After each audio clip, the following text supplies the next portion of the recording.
హమీద్ అన్సారీ అని మన vice president వచ్చారు తర్వాత. ఆయన కాకుండా ఒక కమడోర్ ఉదయ్ భాస్కర్ అని ఇప్పుడు స్వారా భాస్కర్ ఉన్నారు, వాళ్ళ ఫాదర్.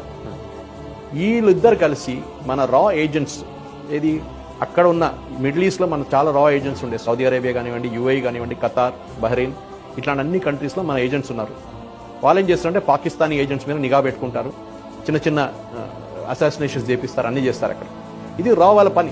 సిఐ వాళ్ళు చేస్తారు, ఐఎస్ఐ వాళ్ళు చేస్తారు, పాకిస్తాన్ది కేజీబీ వాళ్ళు చేస్తారు, అందరు చేస్తారు. Every intelligence that is the job అనమాట. వీళ్ళ పేరు లీక్ చేసేస్తారు. Miss commodore Uday Bhaskar and vice president Hamid Ansar. అప్పుడు ఆయన వైస్ ప్రెసిడెంట్ కాదు, ఎన్వై ఉండే అప్పుడు. దాంతో మనకు ఒక ఆల్మోస్ట్ 11 మంది రా ఆఫీసర్స్ ని రాత్రికి రాత్రి ఆ గవర్నమెంట్ లో కాల్చి చంపేశారు. ఆలోచించండి, మన ఓన్ ఆఫీసర్స్, వాళ్ళు మిలిటరీ ఆఫీసర్స్ ఉండొచ్చు, పోలీస్ ఆఫీసర్స్ ఉండొచ్చు, వాళ్ళ పేరు ఎప్పుడు చెప్పారు, బయటికి రాదు పేర్లు ఎప్పుడు. చంపేశారు. ఎవర్ రెస్పాన్సిబుల్ దానికి?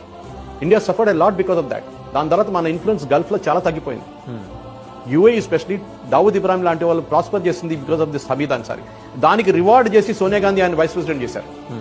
ఆలోచించండి, ఒక మనిషి మన దేశం ద్రోహం చేసిన తర్వాత ఇట్లాంటి పని చేయడం అంటే no country will do it. Everybody is accountable to the law. మీరు హమీద్ అన్సారీని వైస్ ప్రెసిడెంట్ ఎట్లా చేశారు? ఆయన చేసిన ఇంత పెద్ద ట్రీజన్, ఆయన జైల్లో వేయాలండే. You should been tried for leaking the names of these are రా ఆఫీసర్స్ ఇన్ మిడిల్ ఈస్ట్. అది చేయకుండా